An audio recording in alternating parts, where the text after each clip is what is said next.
حضرت ام سلمہ رضی اللہ تعالیٰ عنہ، شوہر کا نام ہے ابو سلمہ، بیٹے کا نام ہے سلمہ۔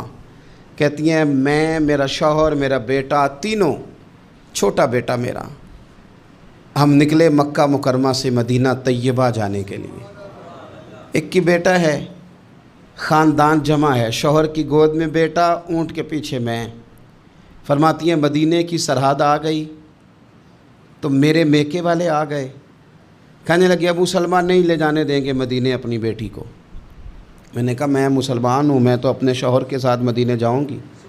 انہوں نے کہا نہیں جا سکتے، تو نے جانا ہے تو جا، ہماری بیٹی نہیں جائے گی۔ زبردستی مجھ سے انہوں نے مجھے میرے شوہر سے الگ کیا۔ کہتی ہیں پھر میرے شوہر کے قبیلے والے آ گئے، وہ کہنے لگے اگر تم اپنی بیٹی کو نہیں نہ جانے دیتے تو یہ جو ہمارا پوتا ہے یہ ہماری نسل ہے، تمہارا نہیں، اسے ہم نہیں جانے دیں گے۔ وہ بچہ اپنی طرف کھینچتے تھے، میں اپنی طرف کھینچتی تھی، مدینے کی سرحد پہ۔ یہ جھگڑا زمین کے لیے نہیں ہو رہا، مکان کے لیے نہیں ہو رہا، حضور کے مدینے جانے کے لیے ہو رہا، حضور کے مدینے جانے کے لیے ہو رہا۔ انہوں نے بچہ کھینچا، میں نے اپنی طرف کھینچا، میرے بچے کا بازو اتر گیا۔ فرماتی ہیں میرے شوہر مدینے چلے گئے، بیٹا میرا میرے سسرال والے لے گئے، مجھے میکے والے لے گئے۔ آج بھی کچھ سیانے بندے کہتے ہیں اس کو نکال دو اور بچے چھین لو۔ ان کا بھی خیال تھا کہ بیٹا لے جائیں گے نا تو ابو سلمہ بھی مدینے سے واپس آ جائے گا، یہ بھی واپس آ جائے گی۔ او یار، اتنا بڑا بھی ظالم کوئی نہیں ہوگا جو ماں باپ سے بچے جدا کرے۔ فرماتی ہیں کہ وہ لے گئے چھین کے، میں میکے چلی گئی۔ لوگ روٹی کھاتے تھے، میرے حلق سے نہیں گزرتی تھی۔ زمانہ سویا کرتا تھا، میں سو نہیں پاتی تھی۔ بیٹا کہاں، شوہر کہاں، میں کہاں۔ ام سلمہ کتنی دیر تکلیف کاٹی؟ جناب ام سلمہ کہنے لگی لوگوں ایک دو دن نہیں، پورا سال بیت گیا، پورا سال، پر جے سونا ہی میرے دکھ وچ راضی، جے سونا ہی مارو مارو مینوں مار مکاؤ، میں کوئی عذر نہ پیش لے آواں، او جے سونا ہی میرے دکھ وچ راضی، پھر سکھ نو چلے ڈاواں۔ فرمایا سال بیت گیا، لوگ صبح اٹھ کے کام کاج پہ لگ جاتے، کپڑے بدلتے، ڈیوٹیاں کرتے، اور میں سویرے اٹھ کے اس جگہ آ جاتی جہاں میرا شوہر اور میرا بیٹا بچھڑا تھا۔ میں سارا دن روتی، آہوزاری کرتی، حضور کے مدینے کی طرف منہ کر کے میں تڑپتی۔ سال بیت گیا، سال، ایک ہفتہ نہیں نکلتا بچوں کے بغیر۔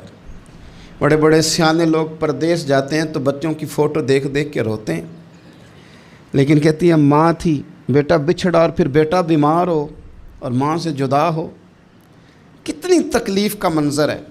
آپ فرماتی ہیں کہ ایک سال بیت گیا اور میں نے کسی کی منت نہیں کی، میں نے کوئی شکوہ نہیں کیا، اس لیے کہ جس حال میں رب و رسول رکھیں۔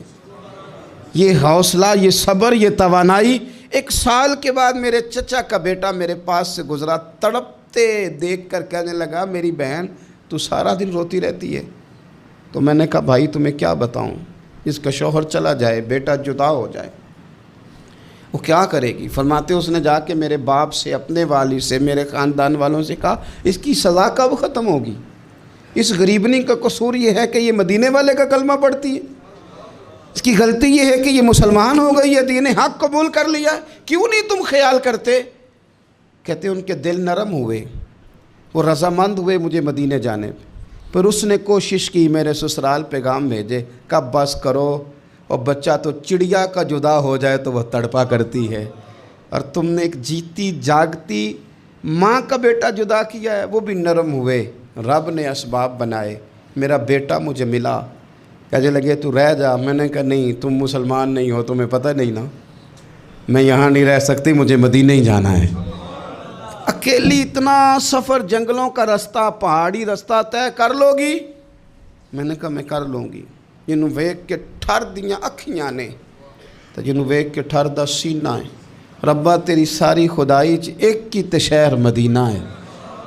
کہتی میں اونٹ پہ بیٹھی، بیٹا میں نے گود میں بٹھا لیا، میں سفر کرنے لگی، پر دل میں کھٹکا تھا کہ اتنا لمبا سفر، بیٹا چھوٹا ہے، کیسے کروں گی؟ کہتے مجھے عثمان بن طلحہ مل گئے، کہنے لگے کہاں جا رہی ہو بہن؟ میں نے کہا مدینے۔ کہنے لگے اکیلے جاؤ گی؟ میں نے کہا جانا تو ہے نا۔ کوئی ساتھ چلے نہ چلے پر شہر رسول تو جانا ہے نا۔ آپ فرماتی ہیں میں نے عثمان بن طلحہ سے نیک بندہ کوئی نہیں دیکھا، میرے اونٹ کی لگام تھام لی۔ جب مجھے اونٹ پہ بٹھاتے تھے نا، اونٹ بٹھا کے چلے جاتے تھے، میں بیٹھ جاتی تھی تو آ کے لگام تھامتے تھے۔ جب کہیں مجھے اتارتے تھے تو اونٹ بٹھا کے چلے جاتے تھے، میں اتر جاتی تھی تو اونٹ کو باندھتے تھے۔ سونا ہوتا تھا تو اونٹ بٹھا دیتے، میں اتر جاتی، وہ دور جا کے لیٹ جاتے۔ فرماتی تھی پھر میرے لیے میرے رب نے اسباب پیدا کیے اور میں مدینہ پہنچی، میں شوہر سے ملی، اور لوگوں میرے نصیب دیکھو، میں رہنے کہاں لگی؟ حضور کے مدینے میں، شہر رسول میں، شہر اے پائے نظر ہوش میں آ، یہ کوہ نبی ہے۔ میں حضور کے حرم کی زمین اور قدم رکھ کے چلنا، ارے سر کا موقع ہے او جانے والے، مدینے کے خطے خدا تجھ کو رکھے، غریبوں فقیروں کے ٹھہرانے والے۔ کہتی ہے میں وہاں بسنے لگی۔ آپ فرماتی ہیں مسلمانوں، شاید مجھ سے زیادہ تکلیف کسی نے نہ سہی ہو، پر دیکھو 1 سال پورا میں تکلیف میں رہی، اور جب میرا صبر سال کو پہنچا، صبر کی عمر 1 سال ہوئی، تو پھر رب نے بندوبست کیا، پھر میرے گھر والے بھی نرم ہو گئے، سسرال والے بھی نرم ہو گئے، رب نے میرے آنے جانے کے لیے ایک بندے کا بندوبست بھی فرما دیا، پھر میرا شوہر تک بھی میں پہنچ گئی، مجھے مدینہ الرسول بھی نصیب ہوا۔ 1 سال میں نے صبر کیا تھا، رب نے مجھے مستقل مدینے کا ٹھکانہ عطا فرما دیا۔ لیکن جو بندہ صبر ہی نہ کر پائے، جو صبر ہی نہ، جو کہے جی بڑی دور سے آیا ہوں، بڑی دیر ہو گئی، بڑا ٹائم ہو گیا، کب جا کے مسئلہ حل ہوگا؟ وہ جو آپ نے بتایا تھا وہ تعویذ کب اثر کرے گا، وہ دعا کب قبول ہوگی، وہ فلانا معاملہ کب؟ بھئی یہ ڈیٹ تو آپ کو رب رسول ہی دے سکتے ہیں، بندہ تو کوئی اطلاع ہی دے گا، پیغام ہی دے گا، دعا ہی کرے گا۔